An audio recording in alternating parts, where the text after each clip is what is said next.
What's up, guys? I'm Andrew Goldfire from Gearbox. Today we're taking a look at the first ever campaign demo from Battleborn. I have Aaron Lindy, writer, Randy Vernell, creative director. Randy, tell me about the origins of the project.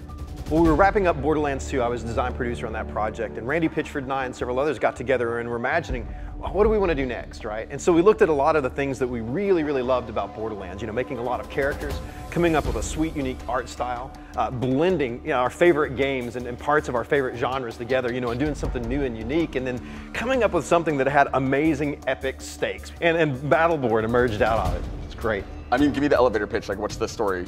Sure, and Battleborn is set in a universe in the far, far future, and it's kind of at an extreme, right? It's at a time that all of the stars but one have darkened in the sky. They've gone black, and Solus is the very last star. And all the civilizations and beings out there that live in the vast number of planets that darken, got in their spaceships to use their forms of interstellar travel, and they traveled and they retreated all the way back, and now all find themselves kind of here around Solus, and now enmeshed in a struggle for survival and for power and for place. And they formed into these 5 factions. But they found out really quickly that they're not each other's worst enemy, that the actual worst enemy is out there, the Varelsi, this large and dark and mysterious foe that's coming in and has been behind the consumption and the darkening of the stars. And so it's now threatening Solus itself. And so among the factions, these Battleborn, these heroes have emerged that are willing to set aside those differences and bring that fight right to the Varelsi to save the universe. Aaron, Randy mentioned those factions. I mean, we have all these different characters. Kind of give me a breakdown of how the factions work. Yeah, sure. So well, I guess we can start off with the Peacekeepers. They're the sworn protectors of Solus and do so by enforcing a pretty heavy-handed draconian law. And those are characters like Oscar Mike, who is a he's his own dude. He's very much his own character. In Montana, big, boisterous, got the minigun and all that, tiny head. That's part of his deal. We've got the Eldred. The Eldred they're protectors of the natural cosmological order. And that's where we have a lot of the fantasy tropes that we're really excited about, magic wielders and that kind of stuff. So characters like Thorn, she's got a really powerful bow in addition to an array of magical abilities that she can use. Moving on from there, there's the Generate. The Generate are sort of power-mad, imperialistic force. Wrath is a great Generate character. You're going to see a lot of that artfulness of combat. He's really into what he's doing. A little bit of goth. A little bit of goth. Just a smidge. And from there, there's the LLC, the Last Light Consortium. They're the war profiteers in our universe, so they're really interested in arming all sides of the conflict. They run Minion Robotics, right, which make all the robots and all the robots machines, so they sell to all the factions. Exactly, so really They're practically war profiteering. Exactly, purely profit-driven kind of organization, and you see a lot of those traits exemplified in characters like Marquis, who is very much, he's a very dapper fellow and lives a very particular lifestyle that doesn't think much of the folks that have less than he does. And finally, there's the Rogues. The Rogues are a faction that isn't a faction. They're the unaffiliated free peoples of Solus. So pirates. Smugglers, pirates, salvagers, and there's a ton of different kinds of characters of all shapes and sizes that fit under that. It's like they're just the folks that don't fly under a banner. Awesome. Randy, I think that's a pretty good overview, but tell us about the demo we're about to see. We're really excited. Today is the first look at the cooperative campaign of Battleborn. Today, our Battleborn's mission is to go to the planet Tempest, where there's this huge shardfall activity. A star shard, these massive sources of power and income for our Battleborn, is landing on the planet's surface. So our Battleborn are going to go look for it. They're going to be aided by Cleese, who's in the ship above, flying around, kind of looking for the shards, and also ready to harvest it with a ship. Also, we have Melka on the ground. Melka's running around, helping find enemies, but even more important than that, she's trying to get the defense codes to the defense system for the planet so we can get off when we're all done. So let's join this Battleborn cooperative campaign mission in progress.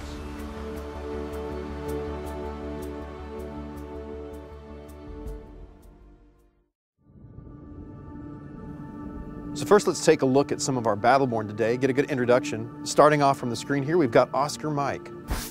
Can you do this? Didn't think so. All right, moving down to the group down below. From left to right, one of my favorites, Montana. Gonna change my name to Mantana. Next to him is Thorn. And this is Miko, our combat botanist. Such wonder, so much wonder. And last but not least, Wrath. The sword's mine now. All right, Battleborn, let's head into the mission. We'll bring Tempest to its knees. Easier said than done, I'm afraid. I've never seen an atmosphere so active. Shard storms, aptly named indeed.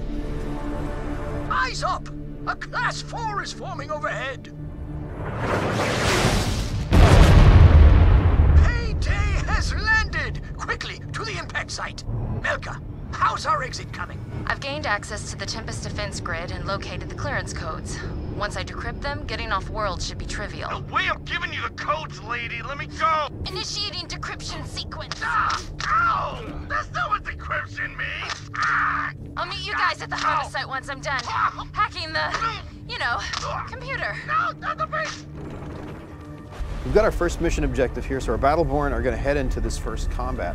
It gives us a great chance to look at some of their primary attacks. They're very different, so we're going to look at it from a few different angles.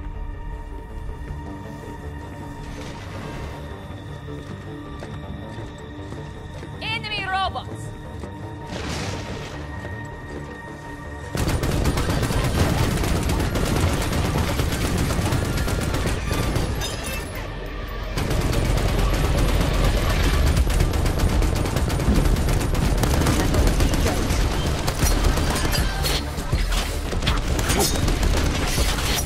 Fall away.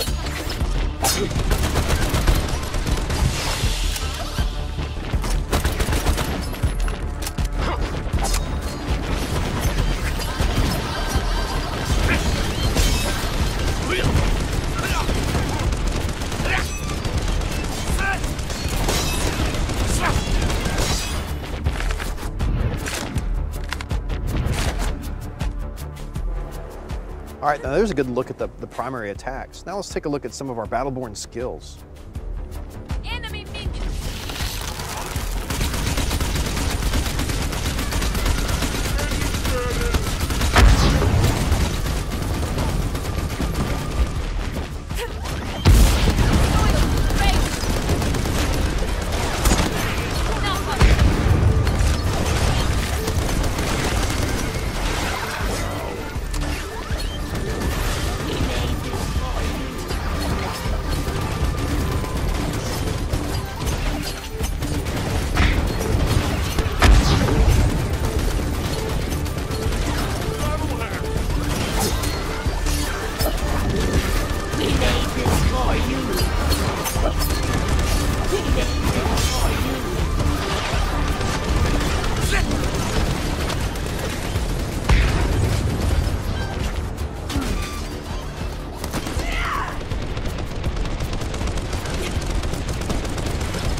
So now that we've completed the objective, we've earned some experience which leveled us up. Every time you level up in Battleborn, you get to choose between different ways to customize your character.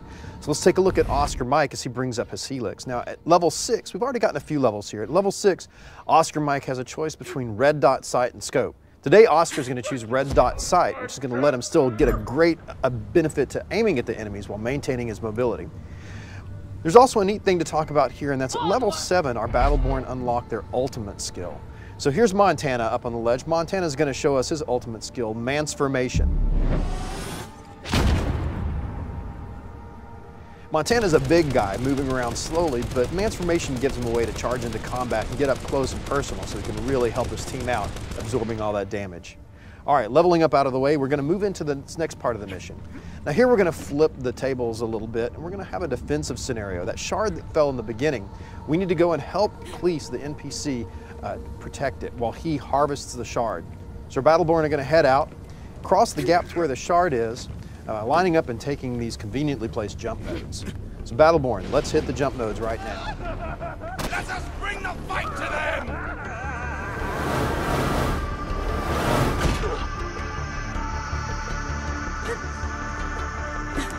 All clear? Excellent. Stand by.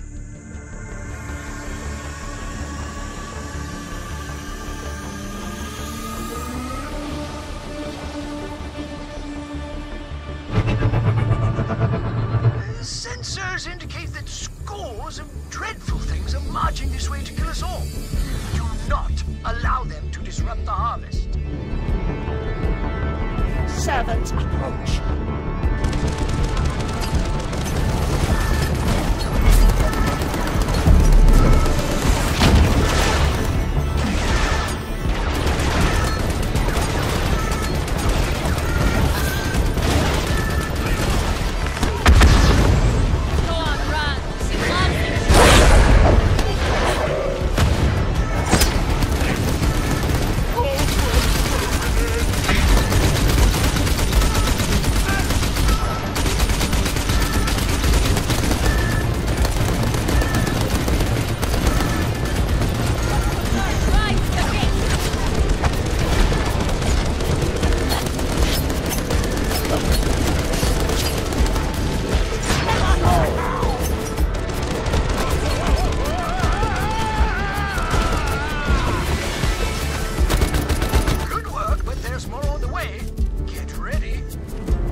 indeed.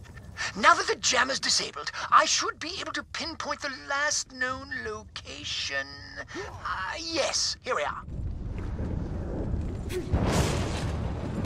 Be advised, this place creeps the hell out of me.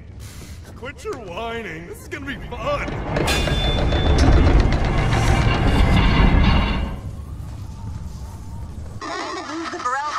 Hair not far from here. It's Milka. Hold on, I'll try to clear up the signal. Lady, stay clear of the cathedral. Noted.